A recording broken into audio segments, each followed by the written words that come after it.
Morning students. देखिए बेटा, हम लोगों ने एनपीयू की इलस्ट्रेशन 31 तक किए थे। नेक्स्ट क्वेश्चन के ऊपर नेक्स्ट क्वेश्चन को देखते हैं। बेटा जो नेक्स्ट क्वेश्चन है वो केवल एक पर्टिकुलर एक्सपेंस और इनकम से रिलेटेड एक आइटम्स दिया गया है, उसी में कुछ एडजस्टमेंट से रिलेटेड टॉपिक है। देखो इलस्ट्रेशन 32 में केवल ये कह रहा है कि भाई from the following information show the salary item in income and expenditure account for the year ended 31st of March 2015 and in the balance sheet as at 31st of March 2014 and 15।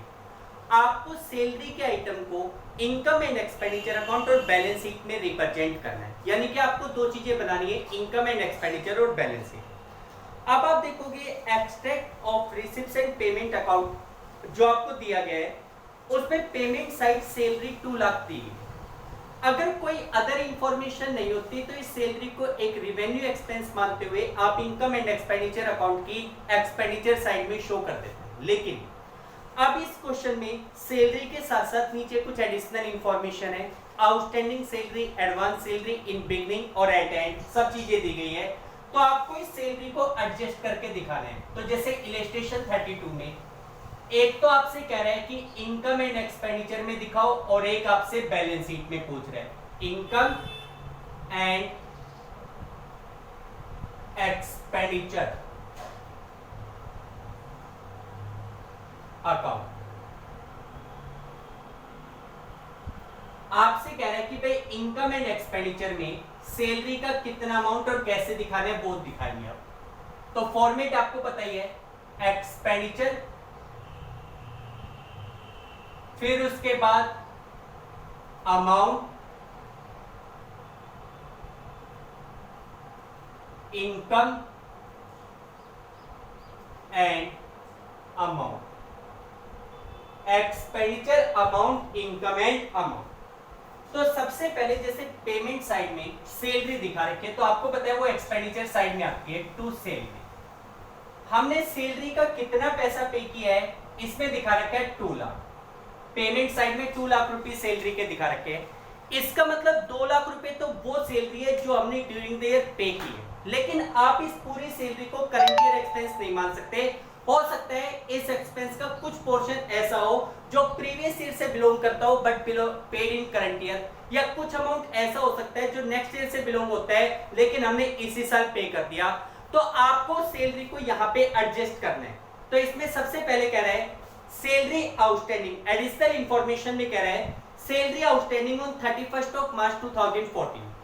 देखो 31st of March 2014 previous year था, ये है 31st of March 2015 की salary. तो देखो पिछले साल 18,000 की सैलरी आउटस्टैंडिंग थी लास्ट ईयर सैलरी आउटस्टैंडिंग थी। इसका मतलब पिछले साल ड्यू हो गई थी, पे नहीं की।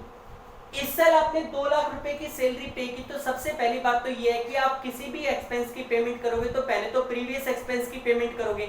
तो आप ये मानोगे कि जो 2 लाख रुपए की सैलरी इस साल दी गई उसमें जो पिछले साल की पेंडिंग 14,000 थी, सबसे पहले आपने उसको पे किया होगा, इसलिए वो सैलरी यहाँ पे क्या हो जाएगी, less outstanding salary in beginning. भाई स्टार्टिंग में कितनी सैलरी आउटस्टैंडिंग थी, 14,000, वो लेस कर दो, कितना बचा 186। इसी प्रकार salary outstanding on 31st of March 2015, इस साल जो सैलरी आउटस्टैंडिंग है वो 24 है इस साल के अंत में 2015 में। तो इसका मतलब वो करंट ईयर सैलरी है, उसे क्या करोगे, add outstanding salary at end. इस साल के एंडिंग में आउटस्टैंडिंग सैलरी कितनी थी, 24, ऐड करोगे कितना हो गया, 2,10,000। इसी प्रकार salary paid in advance on 31st of March 2014, 31st of March 2014 को एडवांस सैलरी कितनी थी, 10,000 थी। यानी कि प्रीवियस ईयर में 10,000 रुपए की सैलरी एडवांस दी गई थी। कब दी गई थी, previous year. That belongs to current year. कब की सैलरी है भाई, अगर कोई खर्चा पिछले साल एडवांस है तो वो कब से बिलोंग करता है, करंट ईयर से बिलोंग करता है। तो उसको क्या करेंगे, ऐड कर लेंगे, add advance in beginning starting में एडवांस कितना था 10, उसको ऐड किया, कितना हो गया 220। इसी प्रकार ये कह रहे हैं salary paid in advance as on 31st of March 2015। इस साल के अंत में 15,000 रुपीज की सैलरी एडवांस पे कर रखी है, इस साल के अंत में दिखा रहा है एडवांस। तो इसका मतलब वो सैलरी कब से बिलोंग करती है, नेक्स्ट ईयर से बिलोंग करती है। तो उनको क्या करोगे, लेस एडवांस एट एंड। तो सैलरी का एडवांस अमाउंट है 15,000। तो यहां पे इस हिसाब से आपकी जो करंट ईयर सैलरी है वो कितनी बनेगी, 2,05,000। 2,05,000 की सैलरी को आप इनकम एंड एक्सपेंडिचर की एक्सपेंडिचर साइड में शो करोगे। ये तो हो गया इनकम एंड एक्सपेंडिचर में। इसी प्रकार आपको बनानी है बैलेंस शीट, दो अलग अलग डेट को। एक तो बनानी है 2014 in the beginning of year, और एक 2015 31st ऑफ मार्च को at the end of year. तो balance sheet as at 31st of March 2014 एक ही बनवा देता हूं। आपको पता है जो ओपनिंग फिगर होंगे वो ओपनिंग बैलेंस शीट में, क्लोजिंग फिगर होंगे वो क्लोजिंग बैलेंस शीट में। लायबिलिटी अमाउंट, एसेट्स और अमाउंट। अब देखो जैसे आउटस्टैंडिंग सब्सक्रिप्शन होता था वो हमारी एसेट्स माना जाता था, एसेट साइड में दिखाएंगे। लेकिन अगर आउटस्टैंडिंग सैलरी है, अब कई बच्चों के माइंड में एक बात फिट हो जाती है कि आउटस्टैंडिंग वर्ड हो गया तो या तो वो एक सभी केसेस में लायबिलिटी या सभी केसेस में एसेट्स है। नहीं, ऐसा नहीं है, ध्यान रखना है आप लोगों को। आउटस्टैंडिंग सैलरी का मतलब जो पैसा आपको देना है, आउटस्टैंडिंग सब्सक्रिप्शन का मतलब जो पैसा सब्सक्राइब मेंबर की तरफ ड्यू है और ऑर्गेनाइजेशन को मिलना है। आउटस्टैंडिंग सैलरी हमारे लिए लायबिलिटी होती है। अब जैसे दो बैलेंस है बिगनिंग में, आउटस्टैंडिंग सैलरी इन बिगनिंग और एडवांस इन बिगनिंग, ये दोनों तो जाएंगे ओपनिंग बैलेंस शीट में। और जो एट एंड दे रखे हैं 31st ऑफ मार्च 2015 को दे रखे हैं वो क्लोजिंग बैलेंस शीट में। आउटस्टैंडिंग सैलरी इन बिगनिंग यानी कि 31st ऑफ मार्च 2014 के स्टार्टिंग में 31st ऑफ मार्च 2014 को आउटस्टैंडिंग सैलरी थी 14,000। इससे लायबिलिटी साइड में शो कर दो outstanding salary.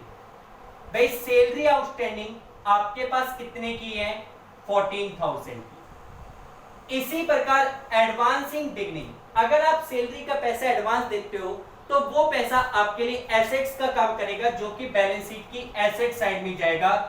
Advance salary in beginning, साल के स्टार्टिंग में कितने की एडवांस सैलरी थी, 10, ये ओपनिंग बैलेंस शीट। इसी प्रकार एक क्लोजिंग बैलेंस शीट बनाएंगे 31st ऑफ मार्च 2015 को। ये जो क्लोजिंग बैलेंसेस हैं वो क्लोजिंग बैलेंस शीट में चले जाएंगे। क्लियर, ठीक। तो देखो बेटा इस तरीके से आपको एक्सपेंस से रिलेटेड ट्रीटमेंट करना है। एक क्वेश्चन और देखो, इलस्ट्रेशन नंबर 33 इसी प्रकार का है। देखो इस क्वेश्चन में ये कह रहे हैं कि भाई from the following receipts and payment account of sonic club and from the given additional information prepare the expenditure on account of salary for the year ended 31st of March 2015 and show the salary item in income and expenditure account and balance sheet as at 31st of March 2014 and 15। भाई इसमें ये कह रहे हैं कि आपके सामने salary से रिलेटेड जो आइटम्स हैं उनको इनकम एंड एक्सपेंडिचर अकाउंट में और बैलेंस शीट में रिप्रेजेंट कीजिए। ठीक है, एक तो इनकम एंड एक्सपेंडिचर में कितनी सैलरी जाएगी और दूसरी बैलेंस शीट में आउटस्टैंडिंग और एडवांस सैलरी के अमाउंट को एडजस्ट करना। देखो दो तरीके से इन क्वेश्चंस को कर सकते हैं। एक तरीका तो ये का ही है जो मैंने अभी आपको बताया। पहले हम क्वेश्चन को इसी तरीके से कर रहे हैं, फिर मैं आपको दूसरा तरीका सिखाऊंगा सैलरी अकाउंट बना के। देखो बेटा जैसे आप देखो, पहले तो आपको करंट ईयर की सैलरी को इनकम एंड एक्सपेंडिचर में दिखाना है। ठीक है, इसी तरीके का फॉर्मेट आपका बन जाएगा। आपको सैलरी का अकाउंट, सैलरी के अमाउंट को इनकम एंड एक्सपेंडिचर में दिखाना है। इलस्ट्रेशन 33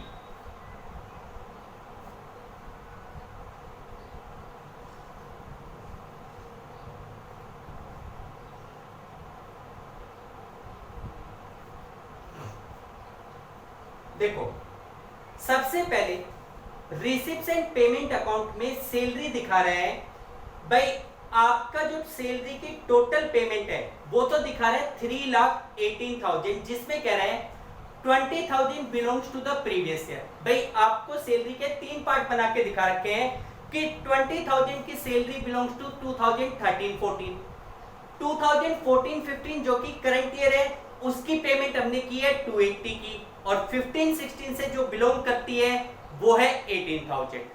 टोटल आपने सैलरी पे की है 318 की, ठीक है।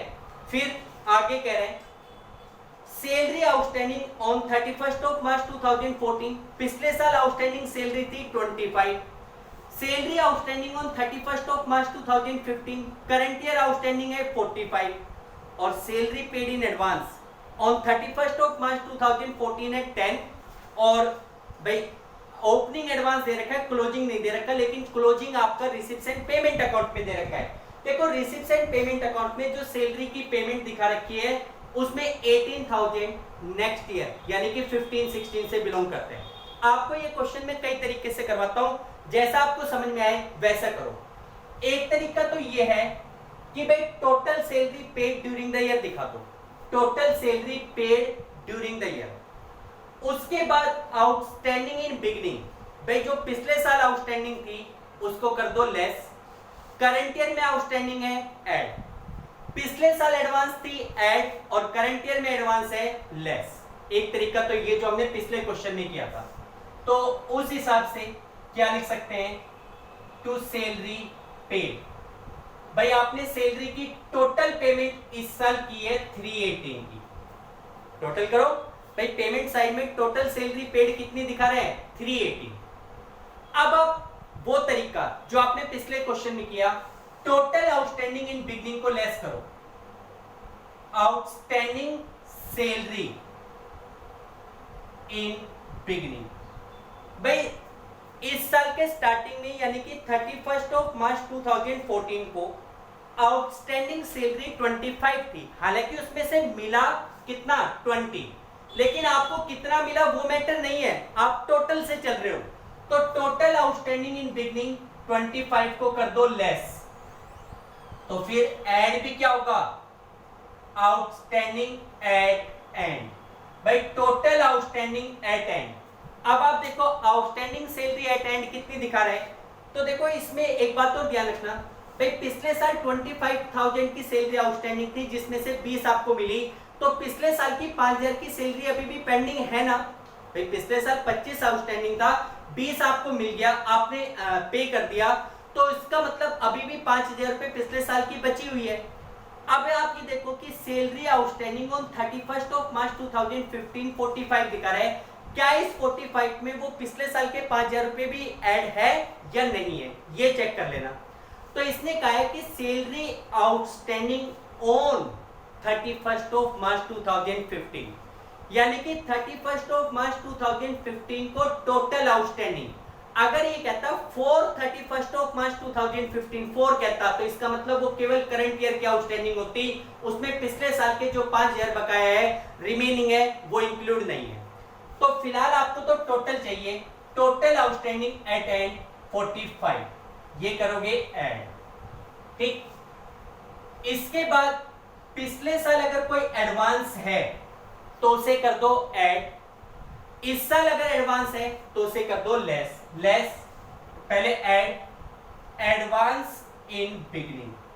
तो देखो आपके पास एडिशनल इंफॉर्मेशन में salary in advance as on 31 March 2014 दिखा रखा था 10,000, यानी कि पिछले साल आपको 10,000 रुपए की सैलरी एडवांस मिली है, तो वो करंट ईयर से बिलोंग करती है, इसलिए उसको क्या दिया ऐड, ठीक है, और लेस एडवांस एट एंड। साल के अंत में कितना एडवांस है तो वो सेपरेटली नहीं दिखा रखा, बल्कि रिसिप्ट्स एंड पेमेंट अकाउंट में जो सैलरी की पेमेंट है उसी में 18,000 नेक्स्ट ईयर से बिलोंग करते हैं, तो उसको एडवांस एट एंड मानते हुए क्या करोगे लेस, ठीक है। कितना अमाउंट आएगा, तो ये 43 तो माइनस हो जाएगा और 55 प्लस हो जाएगा, 12,000 प्लस, तो यहाँ पे सैलरी का अमाउंट आएगा 330, सैलरी का अमाउंट कितना आएगा 330, ठीक। अच्छा, बैलेंस शीट बनाओगे दो, एक तो 31 मार्च 2014 को, तो उसमें एडवांस सैलरी इन बिगनिंग साल के स्टार्टिंग में कितनी एडवांस थी 10, आउटस्टैंडिंग सैलरी साल के स्टार्टिंग में कितनी थी 25। इसी प्रकार बैलेंस शीट बनाओगे at the end of year, balance sheet as at 31 March 2015 को, 31 मार्च 2015 को जो बैलेंस शीट बनाओगे उसमें जैसे लायबिलिटी अमाउंट एसेट्स अमाउंट ये फॉर्मेट बनेगा। उसमें भी आउटस्टैंडिंग और एडवांस सैलरी को दिखाओगे। एडवांस सैलरी आपके लिए किसका काम करेगी, एसेट्स का, तो यहां पे लिखेंगे advance salary eight the end of year. भाई साल के अंत में एडवांस सैलरी कितनी है 18,000। इसी प्रकार लायबिलिटी साइड में आउटस्टैंडिंग सैलरी, आउटस्टैंडिंग सैलरी कितनी है फॉर 2013-14। भाई आप देखो पिछले साल टोटल 25,000 आउटस्टैंडिंग थे, जिसमें से पिछले साल का मिला कितना था, पिछले साल की पे कितनी की गई है 20, तो इसका मतलब पिछले साल की 5,000 रुपए की सैलरी तो अभी भी पेंडिंग है। और इस साल की कितनी पेंडिंग है, तो आप ये देखो 31 मार्च 2015 को आउटस्टैंडिंग सैलरी दिखा रहा है 45,000, लेकिन उस 45,000 क्योंकि इसने कहा है कि एज ऑन 31 मार्च 2015, भाई 31 मार्च 2015 को टोटल आउटस्टैंडिंग 45 है, तो उस टोटल आउटस्टैंडिंग में 5,000 रुपए प्रीवियस ईयर वाले भी शामिल है, तो करंट ईयर की आउटस्टैंडिंग कितनी हुई, केवल करंट ईयर की 40, तो यहाँ पे लिखोगे फॉर 2014-15 करंट ईयर की आउटस्टैंडिंग कितनी है 40, तो टोटल आउटस्टैंडिंग कितनी हो जाएगी 45,000। ये आपकी बैलेंस शीट होगी। एक तरीका तो ये, दूसरा तरीका बैलेंस शीट में तो सेम अमाउंट आएगी, बस केवल करंट ईयर की सैलरी इनकम एंड एक्सपेंडिचर में कितनी दिखानी है उसको निकालने का दूसरा तरीका सीख लो। देखो दूसरे तरीके में आप केवल आपने जैसे यहाँ पे तो सैलरी पेड में टोटल सैलरी जो पे की है उसमें outstanding in beginning, advance in beginning, outstanding at and, advance at and सबको एडजस्ट कर दिया। एक तरीका आपका ये भी हो सकता है कि आप अपने इनकम एंड एक्सपेंडिचर में केवल वो सैलरी दिखाओ जो करंट ईयर से बिलोंग करती है। देखो करंट ईयर की जितनी भी सैलरी होती है, भाई मान लो मेरे करंट ईयर की टोटल सैलरी 1 लाख रुपए बनती है, ठीक है, मेरे करंट ईयर की टोटल सैलरी 1 लाख रुपए बनती है। इस 1 लाख की 3 पोजीशन होती है, कौन कौन सी, paid in current year, paid in previous year and will be paid in next years. भाई जो मेरी इस साल की 1 लाख रुपए की सैलरी बनती है उसको 3 तरीके से पे किया जा सकता है।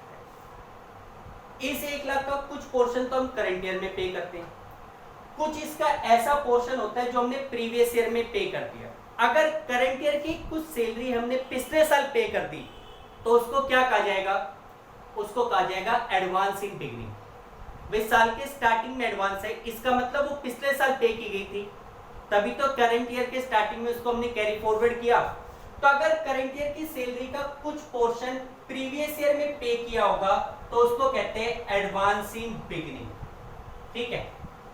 और अगर कुछ पोर्शन नेक्स्ट ईयर में पे करूंगा, यानी कि इस साल तो पे नहीं किया, वो बची हुई सैलरी जो मैं नेक्स्ट ईयर पे करूंगा, तो उसे कहेंगे outstanding at and only for current year, outstanding at and only for current year, ठीक है।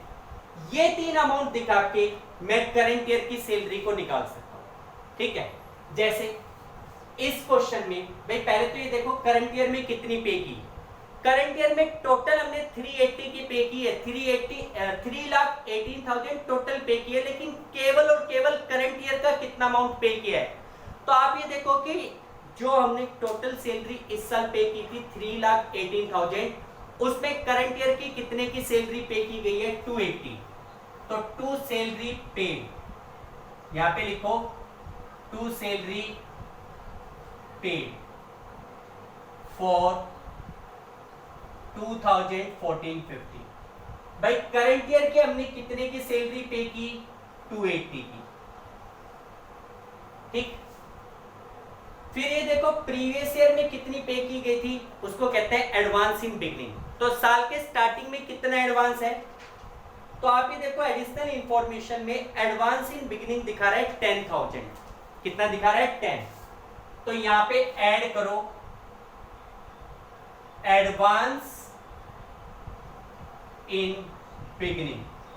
साल के स्टार्टिंग में हमारे पास एडवांस कितना है 10, कितना हो गया 290। इसके भी ब्रैकेट में लिख दो फॉर 2014-15। भाई ये करंट ईयर का एडवांस था, ठीक है। उसके बाद तीसरी चीज नेक्स्ट ईयर में कितना पे करेंगे जो करंट ईयर से बिलोंग करता है, जिसको कहते हैं आउटस्टैंडिंग।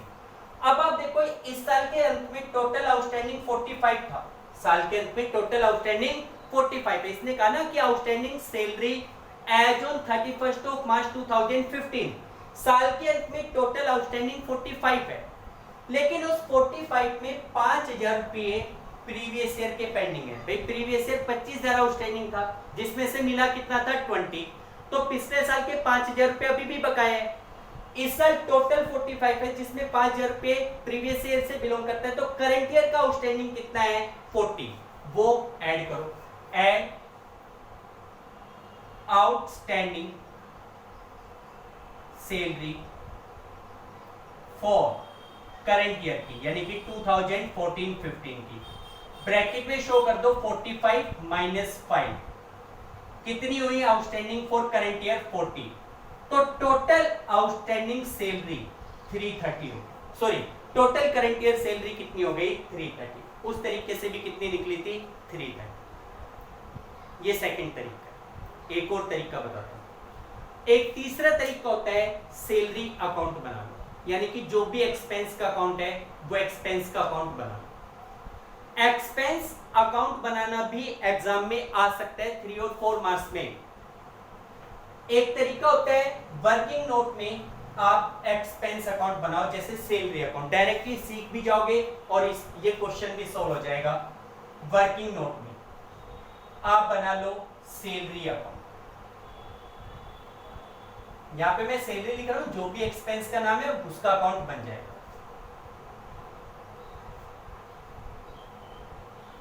पहले ये देखो सैलरी के बैलेंसेस शो करो। आपको पता है 2 प्रकार के बैलेंसेस हमारे पास हैं, आउटस्टैंडिंग और एडवांस। ओपनिंग बैलेंस भी है, क्लोजिंग बैलेंस भी है। माइंड को साफ करो, ध्यान रखो चीजों को। आप लोगों को सारी चीजें पता है, लेकिन आप लोग कंफ्यूज रहते हो, आप लोग उसको ध्यान नहीं रखते। आपको ये पता है सैलरी के बैलेंस दे रखे हैं, पहले तो हम बैलेंस ही लिखते हैं। आउटस्टैंडिंग सैलरी हमारे लिए क्या होती है लायबिलिटी। लायबिलिटी का कौन सा बैलेंस होता है क्रेडिट। तो जब सबसे पहले एक सेकंड बेटा, हेलो, हाँ सर,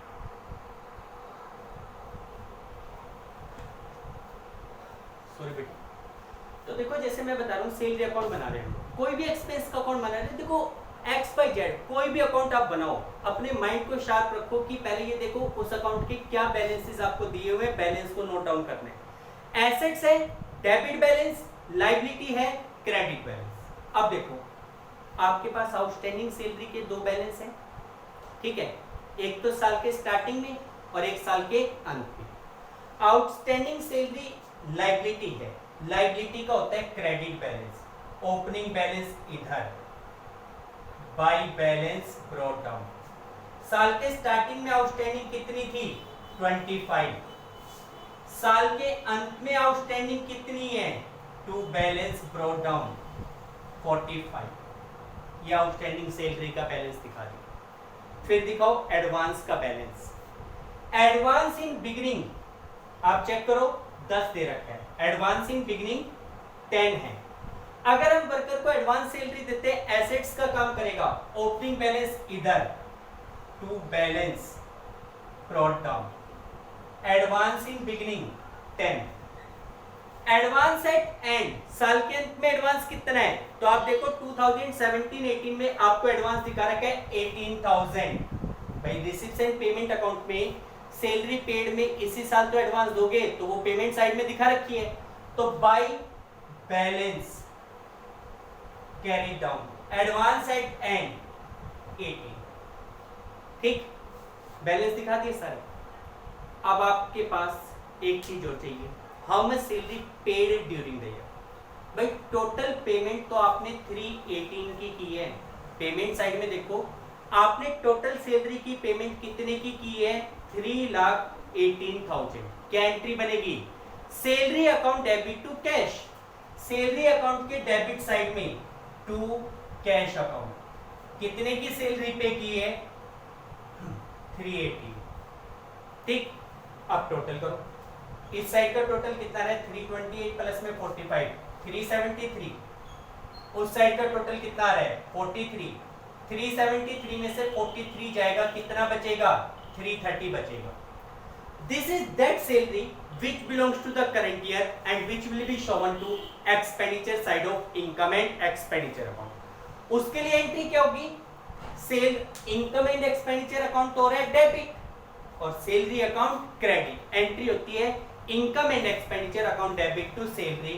तो यहां पे लिख देंगे सैलरी अकाउंट के क्रेडिट साइड में by income and expenditure account 3,30,000, ठीक है, ये करंट ईयर की सैलरी है, ठीक, कैसे भी निकाल लो अमाउंट है यही आने।